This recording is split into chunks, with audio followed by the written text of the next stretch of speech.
Hi teachers and mothers, welcome to my channel learn with Amna. English grammar को सीखने के लिए जो बहुत ही बुनियादी चीज़ होती है वो है speech and parts of speech, यानी कलाम और अज्जाए कलाम।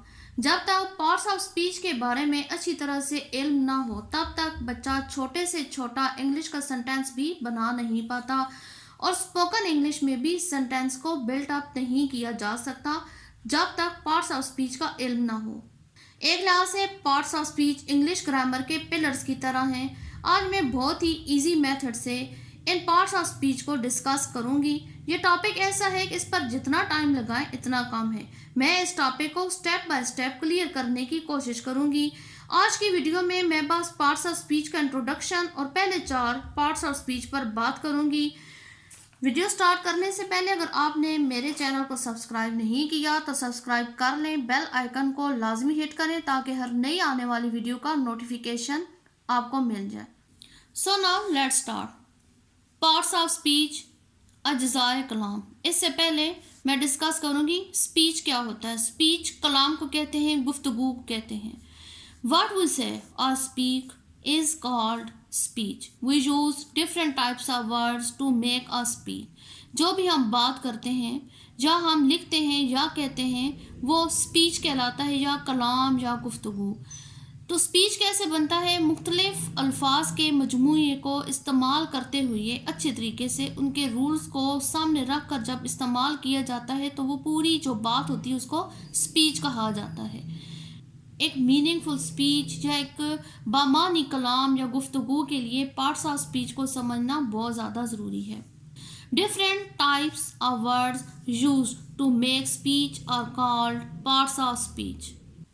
Number 1 noun, number 2 pronoun, number 3 adjective, number 4 verb, number 5 adverb, number 6 conjunction, number 7 interjection, number 8 preposition. First part of speech को डिस्कस करते हैं जो कि है नाउन, जिसको उर्दू में हम इसम कहते हैं। और इसम की तारीफ तो आपको पता ही होगी। A noun is a word used as the name of person, place और thing as Ali, city, Lahore. किसी भी शख्स, चीज़ या जगह के नाम को उर्दू में इसम और इंग्लिश में नाउन कहते हैं। यहाँ तक तो हमें मालूम था कि नाउन किसको कहते हैं। असल चीज़ है function of noun in a sentence. Noun कब कब लगता है और किस किस को नाउन कहा जाता है। फॉर एग्जाम्पल ये एक सेंटेंस है, इसमें हम डिस्कस करेंगे कि इसमें नाउन कौन सा है। Ali writes a letter. जब हम एक टेंस करवाते हैं उसमें हम कहते हैं कि अली सब्जेक्ट है और लेटर ऑब्जेक्ट है, तो बच्चा पजल हो जाता है कि इसमें अब नाउन है, यानी असल में सब्जेक्ट भी नाउन कहलाता है और ऑब्जेक्ट भी नाउन कहलाता है। लेकिन जब ये टेंसेस में इस्तेमाल होता है तो नाउन के 2 नाम बन जाते हैं। जो काम करने वाला होता है उस नाउन को सब्जेक्ट का नाम दिया जाता है और जिसके ऊपर उस काम का असर होता है उस नाउन को ऑब्जेक्ट का नाम दिया जाता है। ये एक जुमले में नाउन का फंक्शन होता है, लेकिन होते ये दोनों नाउन ही हैं। Second parts of speech, pronoun, ism Zamir. A pronoun is a word used instead of noun as I, he, you, your. Pronoun एक ऐसा वर्ड है जो कि नाउन की जगह पे इस्तेमाल होता है। नाउन की जगह पर प्रोनाउन इस्तेमाल होता है तो ये बहुत ज़्यादा अहमियत का हामिल है, क्योंकि जब हम उर्दू में भी एक बात करते हैं तो नाउन को बार बार डिस्कस नहीं किया जाता। नाउन का इस्तेमाल पहले फ़िक्रे में होता है, उसके बाद उसकी जगह पे इसम ज़मीर इस्तेमाल होता है। फॉर एग्जांपल मेरे भाई का नाम अली है, अब बार बार हम अली का जिक्र नहीं करेंगे, हम उसकी जगह पे वो इस्तेमाल करेंगे। जैसे कि मेरे भाई का नाम अली है, उसकी उम्र 7 साल है, वो प्रेप क्लास में पढ़ता है, वो बहुत खूबसूरत है, तो इसमें वो और उसका इसम ज़मीर है। अब अगर इसम ज़मीर का इस्तेमाल ना किया जाता तो और बार बार अली का नाम लगाया जाता तो ये एक ऑकवर्ड फील होता और बार बार एक ही नाम की रट होती, तो ये जुमला एक अच्छा जुमला नहीं कहलाता। इसी तरह इंग्लिश में भी इसम ज़मीर, जो अहम इसम ज़मीर है वो है I, he, you, we, your. For example Sara is my sister. Sara मेरी बहन है। She is 11 years old. वो 11 साल की है। अब इसमें सारा नाउन है और उसके बारे में जो आगे डिस्कस किया जा रहा है उसकी जगह पे जो लफ्ज़ लगा है वो प्रोनाउन है, जैसे कि शी सारा की जगह पे लगा है और सारा के बारे में ये जिक्र हो रहा है, तो इसलिए जो शी है वो प्रोनाउन है। For more example, Ali is my brother. Ali के जब बारे में बात होगी तो उसकी जगह पे ही लगेगा, he is a good student. Pronoun एक ऐसा टॉपिक है जिस पर जितनी भी बात की जाए, और स्टेप बाय स्टेप मैं इन पर अलहदा से भी बात करूंगी, क्योंकि प्रोनाउन की भी आगे से बहुत सी काइंड्स हैं, जैसे कि नाउन की काइंड्स हैं, प्रोनाउन की काइंड्स हैं, तो इंशाल्लाह ये साथ साथ हम इसको लेकर चलेंगे। The next part of speech, adjective, इसम सिफ्त। An adjective is a word that describes a noun और अ प्रोनाउन। एक एडजेक्टिव एक ऐसा लफ्ज़ है जो कि नाउन और प्रोनाउन के बारे में कोई भी बात को बयान करे। एक ये तारीफ हो गई, एक ये तारीफ। N adjective is a word that shows the quality of a noun.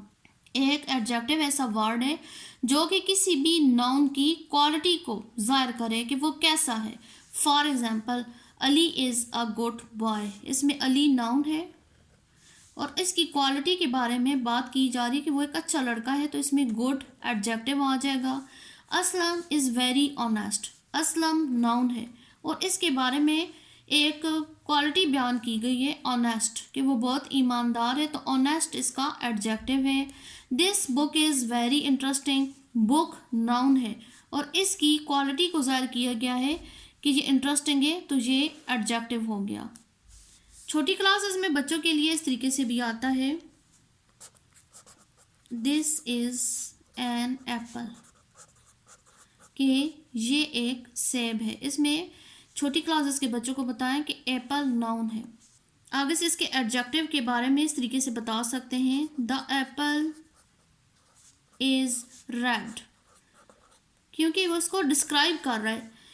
एक नाउन के हवाले से कोई भी बात एक जुमले के ज़रिए बयान की जाए तो उस जुमले में जो लफ्ज़ इस्तेमाल होता है वो उसका एडजेक्टिव कहलाता है। जैसे कि ये नाउन था कि ये एक सेब है। सेब के रंग को अगर या उसके जायके को डिस्कस किया जाएगा तो वो जो जायका होगा वो भी उसका एडजेक्टिव होगा, वो इसका जो कलर होगा वो भी उसका एडजेक्टिव होगा। द एप्पल इज़ रेड, अब रेड इसका एडजेक्टिव है। For more example, this is a chair, ये एक कुर्सी है। द चेयर इज़ न्यू, कुर्सी नई है। कुर्सी के बारे में मज़ीद डिस्कस किया गया है, उसको डिस्क्राइब किया गया है, तो ये इसका एडजेक्टिव हो गया। Next part of speech, verb. Parts of speech में सबसे ज़्यादा अहम वर्ब होता है। अ verb is an action word. एक वर्ब एक ऐसा लफ्ज़ है जिसमें काम का इजहार किया गया है, या a verb is a word used to express an action or state. या वर्ब या फिर एक ऐसा लफ्ज़ है जो कि इजहार करता है किसी काम का या किसी भी हालत का। For example, the washerman washes clothes. इसमें वॉशरमैन नाउन है या सब्जेक्ट है और वो काम कर रहा है धोने का, तो ये जो भी एक जुमले में काम होगा उसको हम वर्ब कहेंगे। और वर्ब की 3 फॉर्म्स होती हैं, फर्स्ट, सेकंड और third. Next example, mother is cooking meal. Mother subject या नाउन के तौर पे आया है और is cooking form of verb के तौर पे आए हैं, तो ये दोनों वर्ब हैं। मैंने जैसे कि वीडियो के स्टार्ट में बताया था कि आज मैं सिर्फ 4 पार्ट्स ऑफ स्पीच के बारे में बात करूंगी, और आई होप कि मैंने अच्छी तरीके से आपको ये बता दी होगा कि पार्ट्स ऑफ स्पीच कितने हैं और इनका इस्तेमाल कैसे किया जाता है। जब चारों पार्ट्स ऑफ स्पीच डिस्कस हो चुके हैं तो अब वक्त आता है एक्टिविटी का। एक्टिविटी या वर्कशीट बहुत ज़्यादा ज़रूरी होती है कि जो सिखाया गया है उसका जायज़ा लेना। अभी इधर कुछ जुमले लिखे गए हैं। पहले जुमले को पढ़ते हैं और इसमें जो नाउन है उनको अलग करेंगे, जो वर्ब है उनको अलग करेंगे, और अगर उसके अंदर एडजेक्टिव है उसको अलग करेंगे, और अगर उसके अंदर प्रोनाउन हो तो उसको अलग करेंगे। The birds chirp early in the morning, इसमें नाउन है बर्ड्स, तो बर्ड्स को हम नाउन के खाने में लिखेंगे।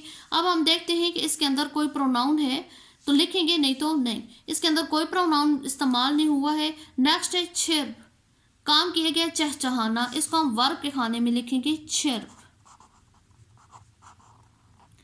अर्ली इन द मॉर्निंग, ये ना प्रोनाउन है ना ये एडजेक्टिव है और ये ना नाउन है, तो इसलिए इन पर हम कोई अभी फ़िलहाल डिस्कस नहीं करेंगे। इनका ताल्लुक नेक्स्ट पार्ट्स ऑफ स्पीच से, इनको अभी हम छेड़ते नहीं हैं।